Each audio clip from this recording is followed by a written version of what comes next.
오늘 사도행전 말씀을 통해서 하나님의 뜻이라는 제목으로 말씀을 나누도록 하겠습니다. 사도 바울이 세 번째 전도 여행을 마치고 예루살렘으로 가기 위한 막바지 여행을 이어가고 있습니다. 배를 타고 가고 있는데요. 여객선이 아니라 이제 대부분 화물선입니다. 거기에 이제 사람들도 타고 다녔습니다. 이 화물이라는 것이 한 목적지만 가는 게 아니라 연안을 따라서 여기에 짐을 실으면 이제 저기에 짐을 내리고 그렇게 운행하고 있는 것이죠. 바울도 이제 예루살렘으로 가는 길에 이 배를 타고 가다가 가이사랴라는 항구에 배가 머무는 동안 며칠의 시간을 보내야만 했습니다. 바울이 이제 돈이 많은 사람이 아니었기 때문에 바울은 여행할 때에 아는 사람 또 지인의 집에 찾아갈 수밖에 없었는데 그 사람이 누구냐면은 바로 빌립 집사입니다. 빌립 집사는 7명의 집사 가운데 한 사람으로 뽑힌 사람이죠. 그런데 빌립은 단순히 구제 사역을 했던 집사님 정도가 아니라 성령의 능력을 가진 복음 전도자였습니다. 특별히 사마리아 성에 가서 복음을 전하는데 많은 기적이 일어났습니다. 또 이 빌립 집사가 이제 자녀가 넷이나 있었는데 전부 다 딸이었습니다.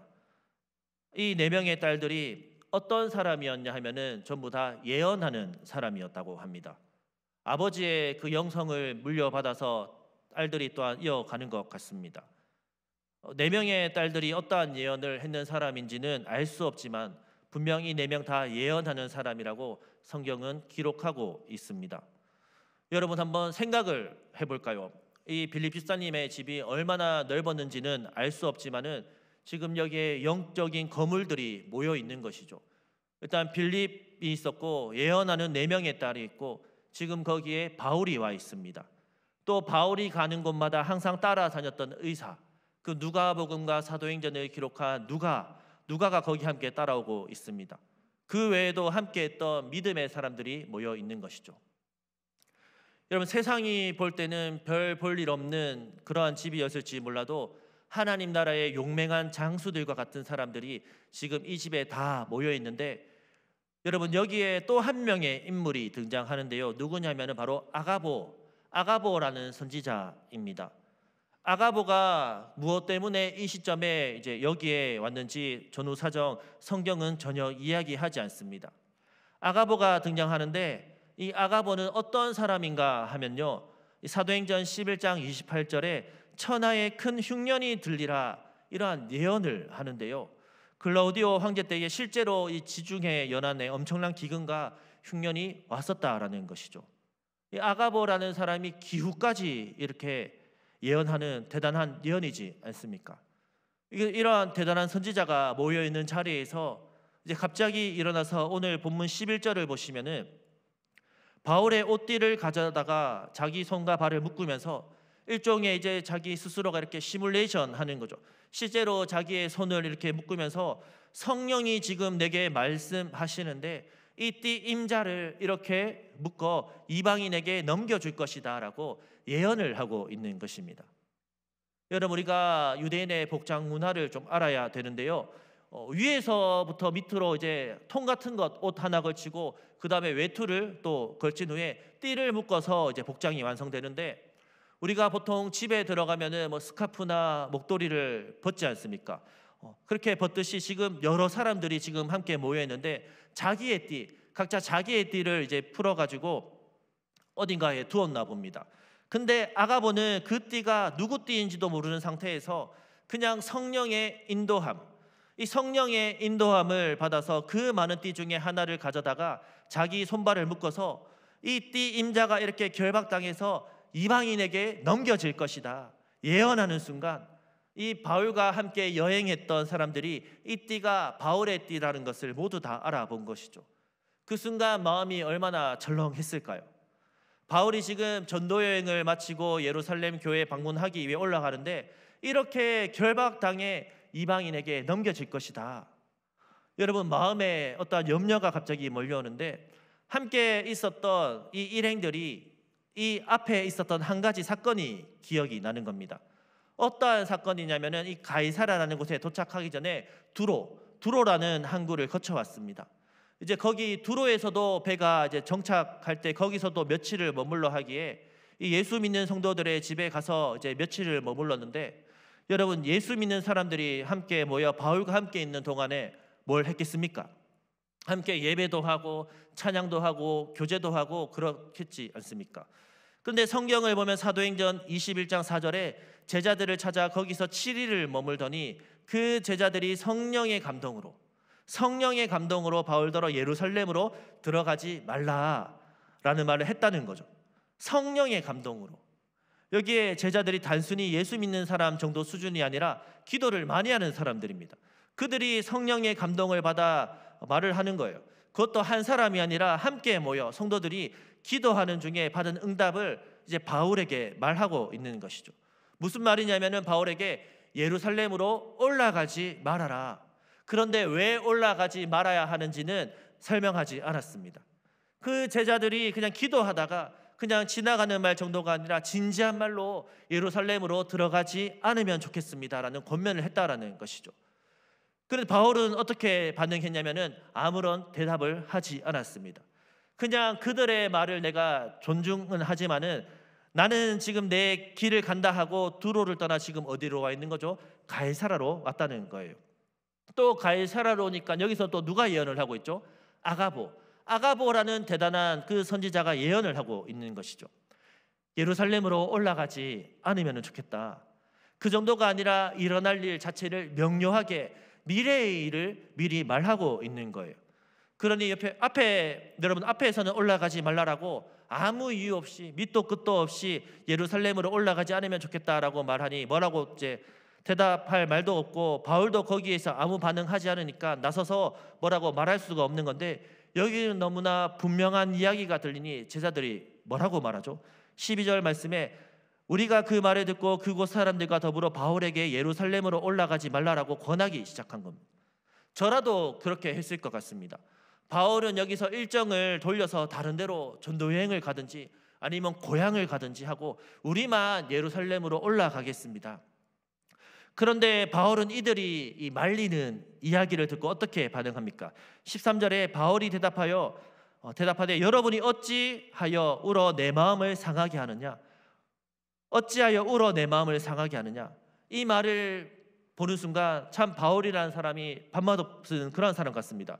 아니 걱정해가지고 올라가지 말라라고 하는데 왜 울어서 내 마음 상하게 해라고 말하는 것처럼 느껴진다는 것입니다. 이 부분 번역을 그렇게 해서 그렇지 앞뒤 문맥은 그렇지 않습니다. 그들이 울면서까지 말렸다는 거예요. 12절을 보면 그냥 올라가지 말라라고 권한 것으로 이제 끝났는데 13절을 보면은 바울이 울어 내 마음을 상하게 하느냐라는 걸 보면 그들이 말릴 때 울면서까지 말렸다라는 것을 우리가 알 수가 있는 것이죠. 그럼 그들이 왜 울었을까요? 바울을 사랑했기 때문이죠. 바울을 걱정하기 때문이죠. 바울을 염려하기 때문이죠. 여러분 혹시 울면서까지 목사님을 위해 기도해 보신 적 있으십니까? 그렇게 되시기를 주님의 이름으로 축원합니다. 그 정도는 돼야 진짜 사랑이지 않겠습니까? 바울이 지금 왜 마음이 상한다라고 말하냐면은 그들이 나를 너무 사랑한다는 것을 느낄 수 있었기 때문이고요. 그리고 또 하나는 그들의 그 사랑의 권면을 내가 지금 받아줄 수 없기 때문에 그렇습니다. 이 두 가지가 이제 모순인 것이죠. 정말 나를 사랑한다는 걸 내가 알겠는데 그러면 내가 이 말을 다 들어주면 좋겠는데 들어줄 수가 없다라는 거죠. 그것이 바울의 마음을 힘들게 하는 거예요. 여러분 이게 사람을 굉장히 힘들게 하는 거지 않습니까? 공감 혹시 되십니까? 그냥 마음이 하나의 마음이 있다면은 그냥 해버리면 되는데 그대로 할 수 없는 이 두 가지가 부딪힐 때 마음이 아픈 거죠. 마음이 상하는 것이죠. 그래서 지금 바울이 말하고 있는 것이 무엇입니까? 나를 향한 너희의 사랑도 내가 너무 잘 알겠는데 나는 지금 너희의 말대로 따를 수는 없다는 것 때문에 이 상황이 나는 너무 힘들다라고 이야기를 하고 있다는 것입니다. 그러면 여러분 왜 바울은 이 말을 따를 수가 없었을까요?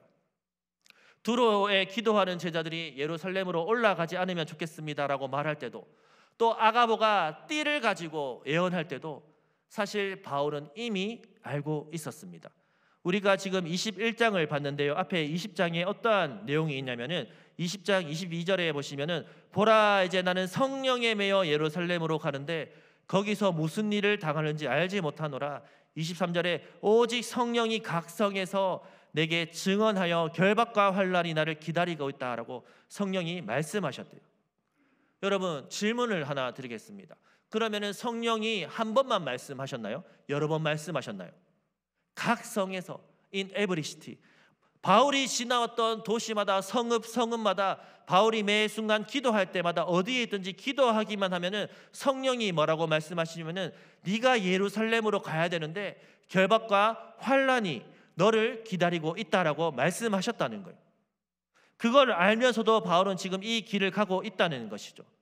다른 사람들은 모릅니다. 바울 혼자만 알고 있는 거예요.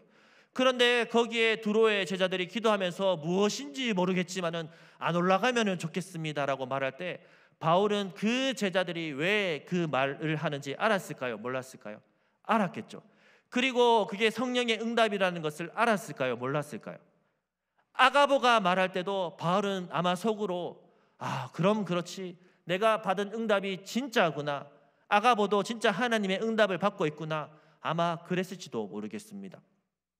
그런데 바울이 이 모든 성령의 음성 앞에 어떻게 결심했습니까? 20장 24절 말씀에 내가 달려갈 길과 주 예수께 받은 사명 곧 하나님의 은혜의 복음을 증언하는 일을 마치려 하면은 나의 생명조차 조금도 귀한 것으로 여기지 아니하노라. 아멘. 나는 목숨도 걸었어 라고 이 길을 가고 있는 거예요. 목숨 걸고 가고 있는 이 길에 혹시 어려운 일 만날지 모르니 다른 길 가시면 안 될까요? 꼭 이런 길, 이 길을 가야만 할까요? 라고 하는 말하는 사람들의 말이 바울에게 어떻게 받아들여졌을까요? 바울은 이 빌립 집 안에 있는 모든 사람들이 예루살렘으로 가지 말라고 눈물을 흘리면서 뜯어 말릴 때 그 사람들 앞에서 21장 13절에 뭐라고 대답하는지 보시면은 나는 주 예수의 이름을 위하여 결박당할 뿐 아니라 예루살렘에서 죽을 것도 각오하였노라. 너희들은 내가 결박당해 이방인에게 넘겨질 걸 걱정하니 나는 죽을 것까지도 이미 각오했다. 여러분, 이렇게까지 말하는 사람 앞에서 무슨 말을 더 할 수 있겠습니까? 그러니 21장 14절에 그가 권함을 받지 아니하므로 우리가 주의 뜻대로 이루어지이다 하고 더 이상 말할 수가 없었다. 난 죽어도 가야 되겠다라고 말하니 더 이상 할 말이 없었다라는 것이죠. 사랑하는 부강 목장의 모든 성도 여러분, 여러분에게 이러한 질문을 드리고 싶습니다. 여러분은 하나님의 뜻을 알고 싶으시죠? 왜 알고 싶으신가요? 하나님의 뜻을 말하며 순종하기보다는 어려움을 피하고 싶고 실패하기 싫고 성공하고 잘 되고 싶어서 알고 싶습니까? 바울은요, 성령께서 결박과 환난이 너를 기다린다는 말씀에 주님 피해 갈 길을 주십시오라고 협상하지 않았습니다. 이 엄청난 예언의 말씀이 반복적으로 이 바울에게 주어질 때 바울은 이 어려운 문제 상황 앞에서 이 문제를 피하기 위해 하나님 앞에서 협상하지 않고 대신 자기의 마음을 다 잡았습니다. 내 앞에 있는 일이 그 일이라면은 피해 갈 길을 찾는 게 아니라 내가 그걸 받아들여야만 된다라고 자기 자신의 마음을 각오하는 것이죠. 어떠한 일을 만나더라도 그게 하나님의 인도하심이라면은 나는 그 길을 가겠다라고 하는 각오가 바울에게 있었다라는 것입니다. 여러분, 내가 정말 하나님의 뜻을 몰라 답답한 게 아니라 알기 때문에 답답한 적 없으십니까? 하나님의 뜻을 받아들이기 싫어서요. 하나님의 뜻을 몰라서 힘든 게 아니라 해야 되는 줄을 아는데 그 길을 가고 싶지 않은 거예요. 다른 길을 가고 싶은 거죠. 우리는 하나님 앞에 응답을 기다립니다. 하나님의 기적을 기다립니다. 그런데 관점을 한번 우리가 바꿔볼까요? 너에게 준 사명이 있고 너를 향한 내 뜻이 있다. 네가 가는 길이 어렵고 힘들긴 하지만 네가 그 길을 가야만 내 뜻이 이루어진다. 나는 하나님 앞에 새로운 응답과 새로운 그러한 기적을 요구하는데 하나님은 무엇을 기다리고 계신가 하면 내가 너한테 원하는 그 길을 네가 가기를 결단하기를 우리 하나님은 기다리고 계신다는 것이죠. 사실 사도 바울이 처음 부름을 받았을 때 사도행전 9장에서 하나님은 이미 아나니아를 통해 하나님의 뜻이 무엇인지 알려주셨습니다. 그는 이방인을 위해, 임금들을 위해 내가 택한 그릇이다. 여러분, 사명이라는 것이요, 수십 년 예수 믿고 난 뒤에 주어지는 게 아니라 이미 하나님께서 부르실 때 주시는 것이죠. 사명은요, 이 예배를 통해 은혜 받고 주어지는 게 아닌 거죠. 이미 여러분이 처음 예수를 믿고 들어올 때부터 여러분을 향한 하나님의 뜻, 사명 이미 다 주어져 있습니다. 이러한 예배를 통해 은혜를 깨달아서 알게 되는 것이지 처음부터 주어지는 것이라는 거죠. 그 하나님의 뜻이 이방인에게 넘겨짐을 통해 결박과 환난을 통해 이루어져야 되는데, 왜냐하면요, 바울이 예루살렘에서 사로잡혀야 로마로 압송이 되는 거예요. 로마로 압송되어야 누구 앞에 서게 되죠? 로마 황제 앞에 설 수 있게 된다라는 거죠. 그냥 일반적인 정상적인 전도 활동을 통해 황제 앞에 설 기회가 있을까요? 네로 같은 그 사람이 복음 전도 듣기 위해서 바울을 부르겠습니까? 재판을 하기 위해서 바울을 부르는 거죠. 그 과정을 통해 예수 이야기를 하게 하신 것입니다. 하나님의 뜻과 하나님의 섭리인 것이죠. 그게 하나님의 부르심이고 하나님의 사명이었어요. 바울이 결박과 환난이 너를 기다린다는 말에 그것을 피하기 위해 다른 길을 가면 사명은 어떻게 됩니까? 그러면 바울은요, 은혜의 복음을 증거하는 일을 마치려 하면은 나의 생명조차 조금도 귀한 것으로 여기지 않는다. 그래서 여러분, 오늘 이 21장의 이야기는 9장의 이야기에서부터 이제 연결짓고 그 다음 모든 게 연결되어져야 비로소 우리가 이해가 가능한 것이죠. 그런데 우리는 하나님의 그 큰 그림과 계획을 보지도 않고 그저 내 앞에 있는 어려움을 피하는 것만 우리 인생의 은혜로 알고 기도의 목적으로 알고 살아갈 때가 얼마나 많은가라는 것이죠. 사랑하는 성도 여러분, 우리 인생에 새로운 기적이 일어나면 좋겠습니다. 그런데요, 우리에게 기적이 필요한 것이 아니라 주어진 사명에 대한 결단이 필요합니다. 우리 인생을 위대하게 만드는 것은 남다른 능력이 아닙니다. 한 사람의 삶을 위대하게 만드는 것은 그가 붙잡고 있는 올바른 가치를 평생 동안 지켜낸 것, 그것이 그 사람을 위대하게 만드는 것이지 그 사람의 능력이 그 사람을 위대하게 만드는 것이 아닙니다. 여러분, 무슨 일이든지 따지는 것이 많은 분들이 있습니다. 따지는 게 많은 분들은 결심을 빨리 못합니다.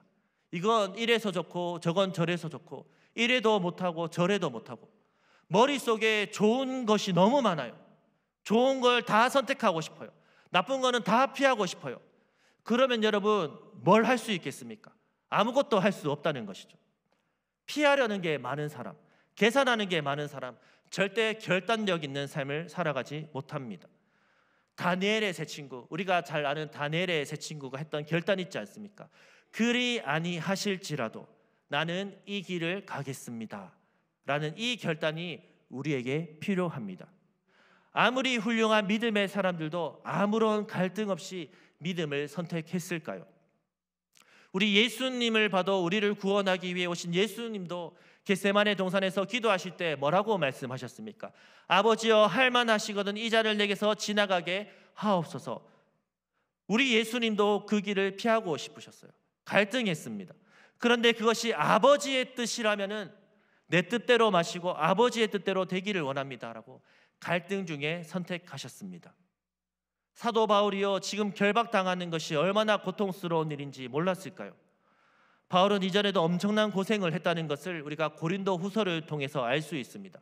40에서 하나 감한 매를 5번 맞았고 3번 태장으로 맞고 1번 돌로 맞고 강의 위험과 강도의 위험, 죽을 고비를 넘기며, 여러분, 온갖 고생을 했던 사람이 또 다시 감옥에 간다는 것이요, 아마 모르는 사람은 몰라서 갈 수 있을지 몰라도 아는 사람은 알기 때문에 더 두려운 것이죠. 그럼에도 불구하고 바울은 결심했다는 것입니다. 여러분, 믿음이라는 것이 갈등이 없는 것이 아니라 갈등 속에서도 하나님의 뜻을 선택하는 것이 믿음인 줄로 믿습니다.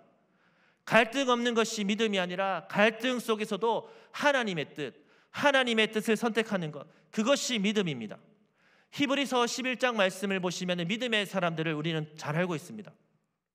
그들을 보면요, 기적을 행했기 때문에 기록된 사람들이 아닙니다. 38절 말씀에 세상이 감당하지 못할 사람이다.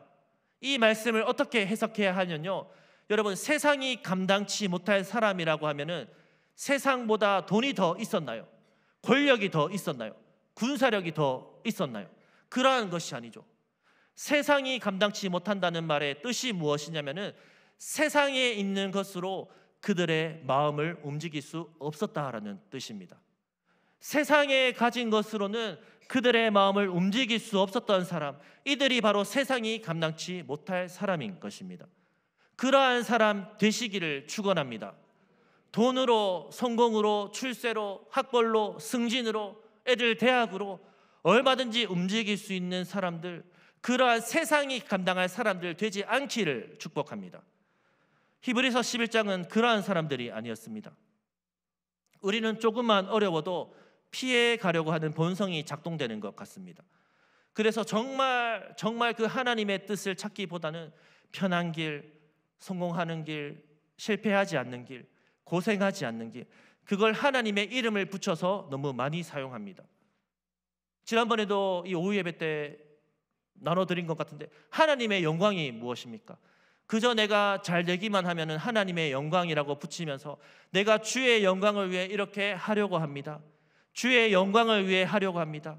기도할 때 그렇게 하나님을 설득하려고 합니다. 근데 하나님은 그 일에 자신을 나타낼 의향이 전혀 없으신데 자기 혼자 그러고 있는 것이죠. 또 한쪽으로는 우리가 하나님의 뜻을 운운하고 있는데 실제로 하나님의 뜻을 찾는 게 아닌 경우가 너무나 많다는 것입니다. 힘들어 보이고 안 될 것 같으면 하나님의 뜻이 아닐까요? 여러분이 꿈꾸는 하나님의 뜻은 무엇입니까? 고생 안 하는 것, 실패와 실수 안 하는 것, 반드시 성공하는 것. 우리는 은연중에 그것이 하나님의 뜻이라고 생각하고 있습니다. 우리는 늘 기적을 기대하고 삽니다. 그런데 하나님은 우리에게 무엇을 기대하실까요? 야, 내가 말할 만큼 말했다.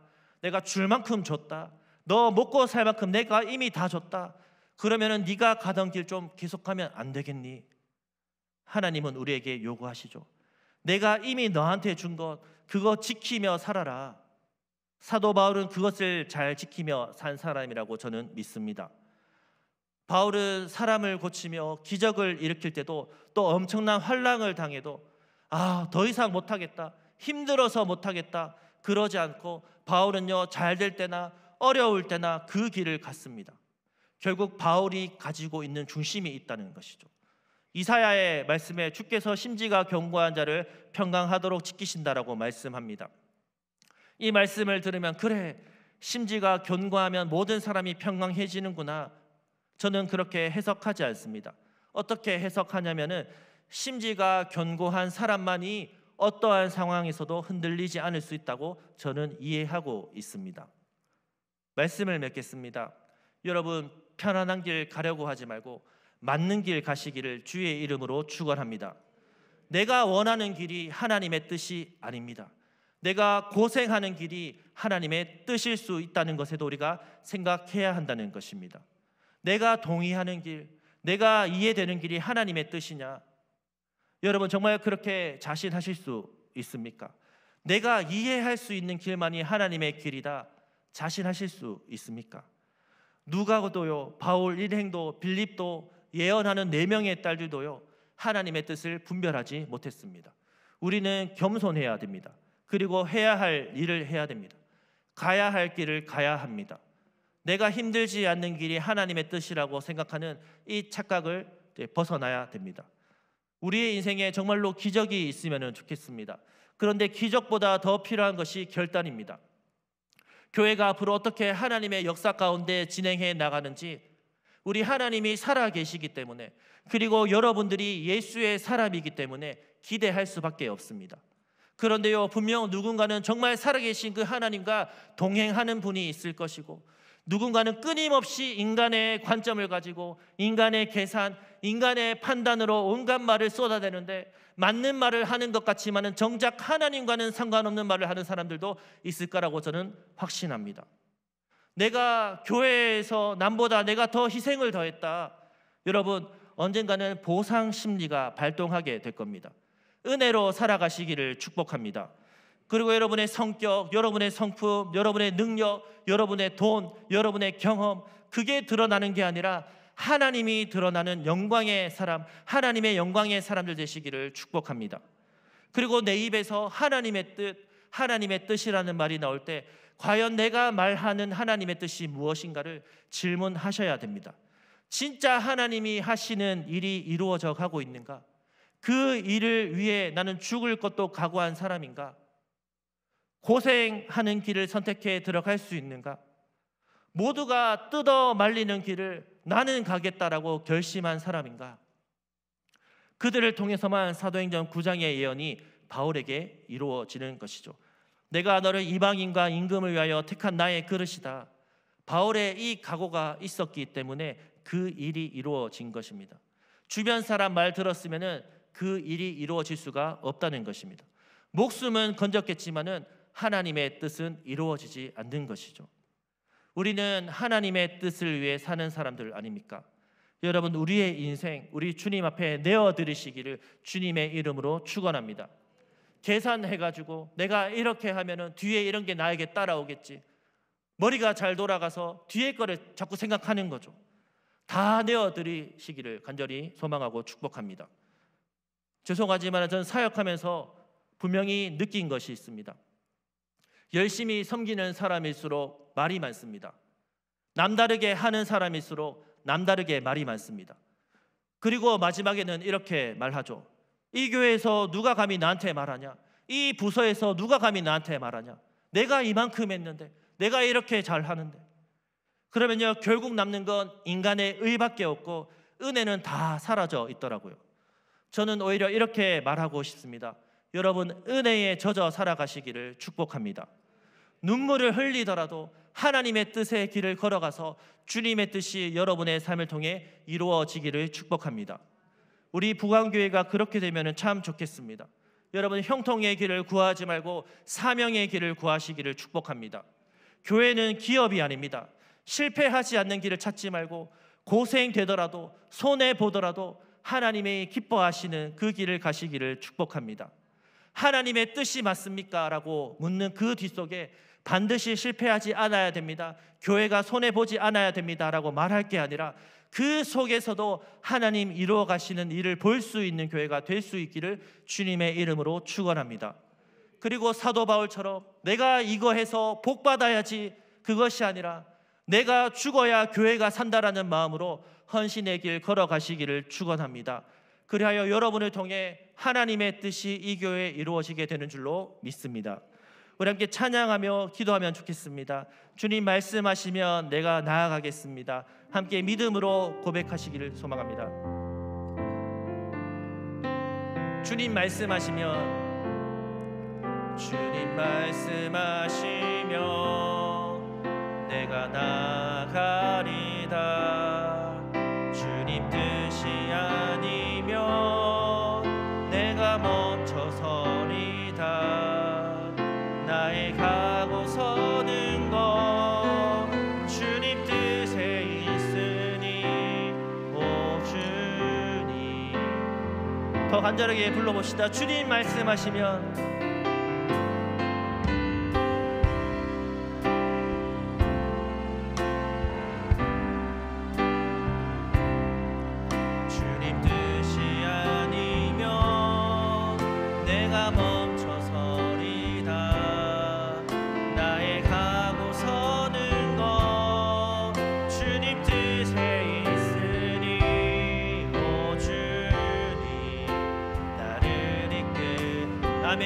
뜻하신 그곳에, 뜻하신 그곳에 나 있기 원합니다.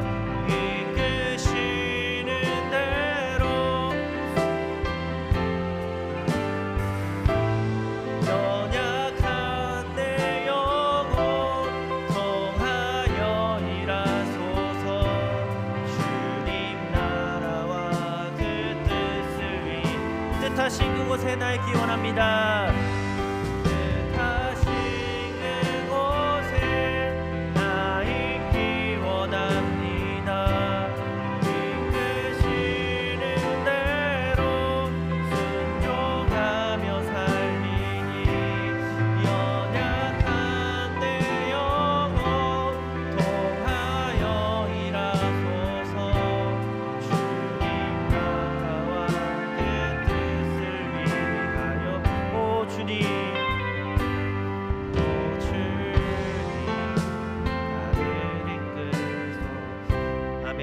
가슴에 손을 얹고 함께 기도하면 좋겠습니다. 하나님의 뜻에 순종하는 마음을 가지고 고난과 어려움 속에서도 결단력과 용기를 갖고 하나님의 길을 따를 수 있도록 은혜 내려 주옵소서. 하나님의 뜻을 분별하고 그 뜻을 따라 행동할 수 있는 지혜와 인도하심을 받으며 개인의 이익을 넘어 주와 복음 위에 주님의 몸된 교회 위에 헌신하며 사도 바울처럼 어떠한 상황에서도 하나님의 사명을 완수하는 믿음의 사람들이 되게 은혜 내려 주옵소서. 우리의 삶과 교회 공동체 안에서 하나님의 뜻이 이루어지기를 간구하며 겸손한 마음으로 하나님의 계획을 따르는 삶 살도록 주여 인도하여 달라고 우리 주님의 이름 간절히 부르짖고 합심하여 기도하겠습니다. 주여 하나님, 하나님, 주님 긍휼히 여겨 주옵소서. 그 하나님의 뜻에 순종할 수 있도록 믿음을 더하여 주옵소서. 하나님의 뜻이라 말하고 하나님 나의 이익과 나의 유익과 하나님 내가 좋아하고 내가 아버지와 사랑하는 것만을 쫓아 살아가는 그런 삶 되지 않기를 소망합니다. 그 하나님의 뜻 앞에서 정직하게 아버지와 돌아보며 겸손하게 주님 앞에 엎드릴 수 있는 아버지와 그런 사람 되기를 간절히 소망합니다. 은혜 더하여 주옵소서. 어떠한 어려움이 있더라도 하나님 주님 주신 주님이 허락하신 주님이 이끄시는 그 길을 따를 수 있도록 우리 주님 은혜 내려 주옵소서. 하나님의 뜻을 분별하여서 온전히 아버지 주신 지혜를 따라 인도하심 받으면서 살아갈 수 있도록 주와 복음 위에 아버지와 살아갈 수 있도록 은혜 더하여 주옵소서. 주님의 몸된 교회를 사랑하면서 헌신하며 사도 바울처럼 어떠한 상황 속에서도 하나님의 사명을 완수하는 믿음의 사람 다 될 수 있도록 주님께서 축복하여 주옵소서. 예수를 믿는 그 예수 제기로 살아갈 수 있도록 예수가 전부이고 예수가 최고이고 예수로 아버지 살아가는 예수의 사람이 다 될 수 있도록 은혜 다하여 주옵소서. 하나님 나의 삶 가운데에 우리 귀한 우리 부안교회 하나님의 뜻이 이루어지기를 간절히 소망합니다. 주님의 뜻이 있어서 하나님이 이 강북지역에 주님의 모든 교회를 세우셨는데 주님 주신 그 사명 가지고 달려가기를 소망하오니 은혜 더하여 주옵소서. 내 욕심 나의 죄된 모습 아버지를 회개하오니 예수 그리스도의 보혈로 깨끗게 하여 주옵시고 여전히 흐르고 있는 그 예수 그리스도의 보혈을 아버지와 바라볼수록 그 보혈로 세수시기를 간절히 소망합니다. 하나님의 뜻을 하나님의 계획을 따르는 삶 살 수 있도록 인도하여 주옵소서. 하나님 나의 삶을 전부 다 드립니다. 하나님께 모두 다 되어드립니다. 나의 것 하나도 없음을 아버지와 고백합니다. 하나님 계산하고 머리 굴리는 그런 신앙이 아니라 하나님 앞에 정직한 믿음으로서 살아갈 수 있도록 주님께서 축복하여 주옵소서. 하나님 우리는 성도입니다. 세상과 구별된 거룩한 자들로서 살아가야 되는데 세상에 아버지와 휩쓸려 살아갈 때가 많음을 주님 앞에 고백합니다. 주님 아버지와 불쌍히 여겨 주옵소서. 주님 주신 믿음을 가지고 아버지와 살아갈 수 있도록 사명 가지고 살아갈 수 있도록 주님께서 은혜 다해 주시기를 간절히 소망합니다. 세상 가운데 당당하게 예수 그리스도의 제자로서 살아갈 수 있도록 좁은 문 좁은 길 갈 수 있도록 주님께서 아버지 함께하여 주옵소서. 주님께서 말씀하신 허락하신 그 길을 순종하며 살아갈 수 있도록 걸어갈 수 있도록 주님께서 인도하여 주옵소서. 힘들고 어려울지라도 손해볼지라도 그럼에도 불구하고 주께서 주신 그 상급을 바라보며 함께하시는 그 주님과 동행하는 믿음의 삶 살아갈 수 있도록 우리 주님 아버지 인도하여 주옵소서. 주님 안에 아버지 우리 모든 것을 심을 아버지 고백합니다. 감사합니다. 하나님 감사합니다. 안정된 길, 편안한 길, 성공하는 길, 절대 실패하지 않는 길만이 하나님의 뜻이라고 생각하는 우리를 깨우쳐 주옵소서. 하나님의 뜻은 때때로 우리가 생각할 때 어려운 과정을 통해서도 이루어질 수 있음을, 내 뜻과 계획이 어그러진 상태에서도 이루어질 수 있음을 믿는 주의 종들 되기를 원합니다. 네가 하나님의 아들이라면 거기서 뛰어내려와 보라. 그러면 내가 믿겠다. 이것이 세상의 관점이었지만은 오히려 실패자의 모습, 십자가에 못 박히는 모습으로 우리의 구원을 이루신 하나님의 섭리를 우리가 믿습니다. 내 삶에서도 하나님 기적이 일어나야 일이 해결될 거라고 생각하는데 오히려 죽기를 각오할 때 하나님의 뜻이 이루어지는 일을 경험하게 하옵소서. 오늘도 혹여라도 하나님과 거래하는 기도를 하는 성도들이 있다면 하나님과 거래하기를 멈추고 주의 뜻 앞에 굴복하고 순종하는 주의 종들 되게 하여 주시옵소서. 그리하여 우리 하나님께서 이루어 가시는 그 계획을 보게 하여 주옵소서. 하나님, 승승장구할 때도 하나님의 뜻이 이루어질 수 있지만 우리의 뜻과 계획이 다 어그러질 때도 하나님의 뜻이 이루어질 수 있음을 믿는 믿음을 우리에게 허락하여 주옵소서. 만유의 모든 주권을 가지신 우리 주님, 그 하나님을 기뻐하며 즐거움으로 섬기는 모든 성도들 되게 하여 주옵소서. 예수님의 이름으로 기도합니다. 아멘. 우리 주 예수 그리스도의 크신 은혜와 아버지 하나님의 극진하신 사랑하심과 성령 하나님의 감동, 위로, 교통, 역사하심이 나의 뜻이 아니라 하나님의 뜻이 내 삶 가운데 이루어지기를 간절히 사모하고 소망하는 사랑하는 부강의 모든 식구들 머리 위에, 저들의 삶과 가정과 직장 위에, 주의 몸된 교회 위에 영원토록 함께 하실지어다. 아멘.